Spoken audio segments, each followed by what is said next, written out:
En estos vídeos os voy a hablar de los telómeros, que son estructuras que están en los extremos de los cromosomas, que desempeñan un papel importante en la división celular y se dividen y se van dividiendo y no se duplican los cromosomas, excepto algunas excepciones que son defectos cromosómicos que ya os explicaré más adelante.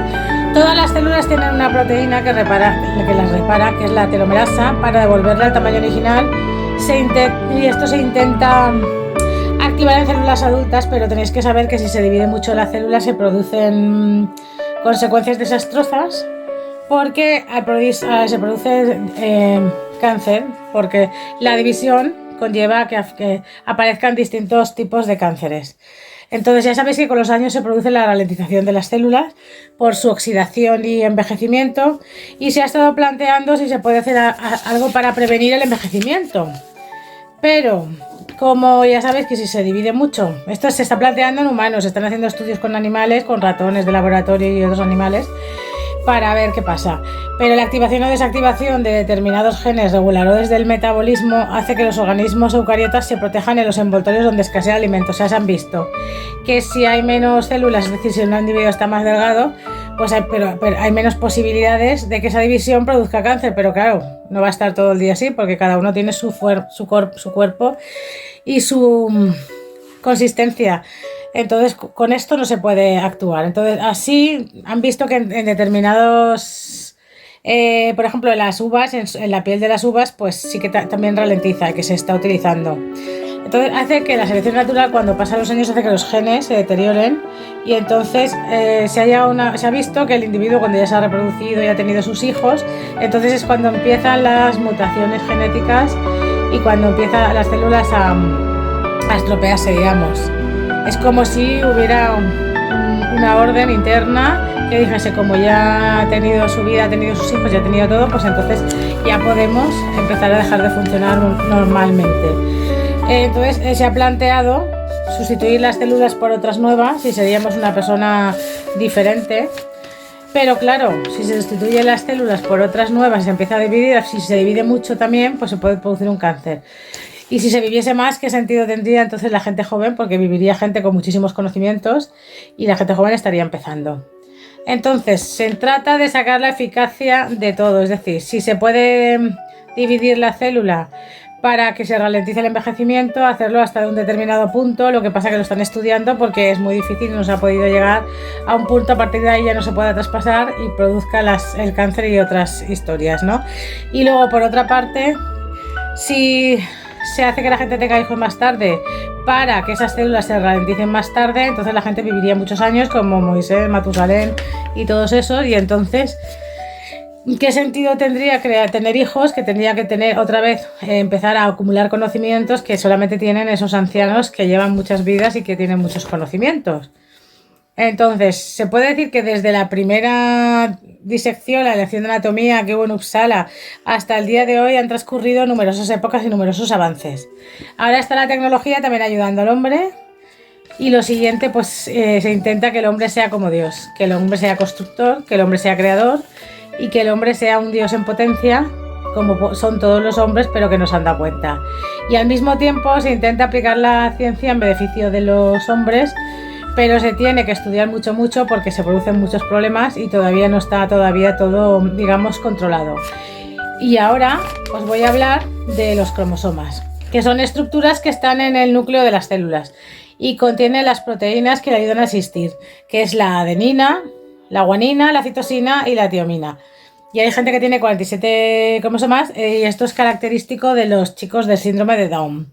Luego están los telómeros. Un telómero dentro del cromosoma es una región de secuencias repetitivas del ADN en extremo de un cromosoma, cada vez que la célula se divide y se hace más corta. La mayor parte del ADN está en el interior de la célula, donde se forman los cromosomas. El cromosoma tiene los telómeros que se van recortando con el paso del tiempo.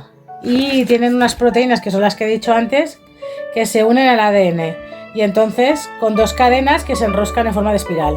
La información del ADN se almacena en el código compuesto por 4 bases, que eran las proteínas que os he dicho antes: adenina, guanina, citosina y tiamina.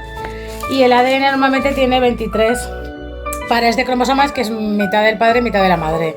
Los núcleos de la adenina, guanina y citosina forman pares de bases AT y GC y unen las dos cadenas, que son las proteínas que existen para poder unir las dos cadenas.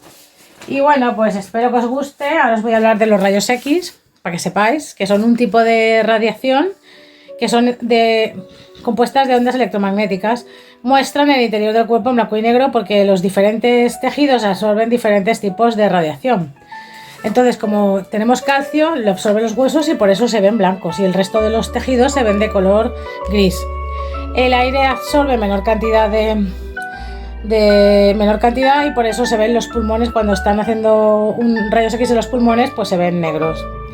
Entonces, los rayos X se utilizan para ver alguna fractura, para detectar neumonía en los pulmones, para detectar si tienen cáncer de mama a alguien, y lo inventó el doctor Konrad Röntgen, y es una radiación electromagnética que no puede ver el ojo humano. Se descubrió en 1895.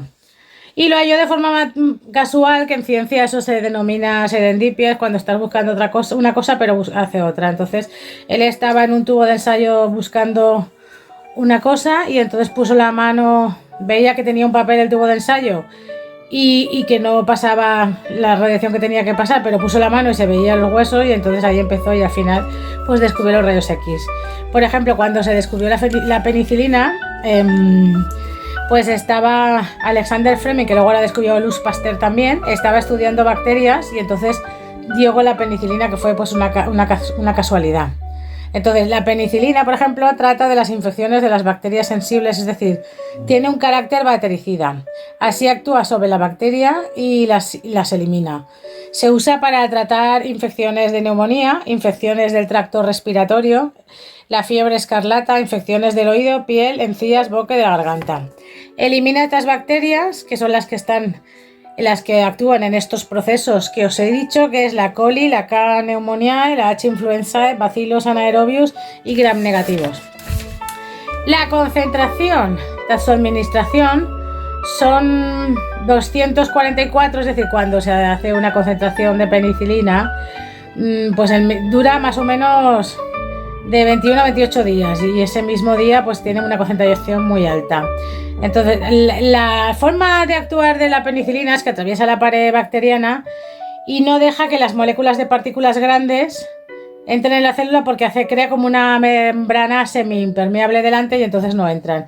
Y entonces hace que se debilite y entonces pues se va curando las enfermedades. Eso es una manera de explicarlo. Y bueno, también os voy a hablar de que hay 13 vitaminas, que son, incluyendo la tiamina y la B1, en la cerveza, en los huesos, en los huevos, en los frutos secos, en carnes, embutidos, legumbres. Aquí está la tiamina. Y esto lo voy a relacionar porque os voy a explicar el beriberi, que es un médico japonés, que era Takaki Hanekiro, que era un militar. Pues vio que cuando estaban en los barcos pues se moría la gente, les daban de comer solamente arroz y se moría. Entonces dijo, pues aquí hay que añadir carne y legumbres, y entonces vieron que se salvara porque esto se producía en el arroz.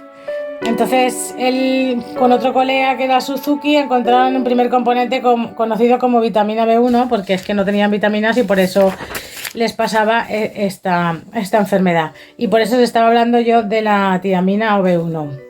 Y también lo realizó el experimento un polaco, que era Casimir Funk, en 1912, y que le llamó vitamina o ánima vital. Esto está relacionado con su educación del alma y el cuerpo, y por eso le llamó ánima vital. Y luego, por último, os voy a hablar de la resonancia magnética, que es el PET, que es una tecnología. Esto ya es lo más moderno, lo de antes eran los rayos X, y ahora está una tecnología no invasiva que reproduce imágenes atómicas del cuerpo humano, pero sin el uso de radiación dañina. Es como una máquina que tú te metes y dentro te va analizando, y puede incluso analizar las partes y hacer diferentes cortes del cerebro y de otras partes del cuerpo para analizar en profundidad los fallos orgánicos y lo que hay.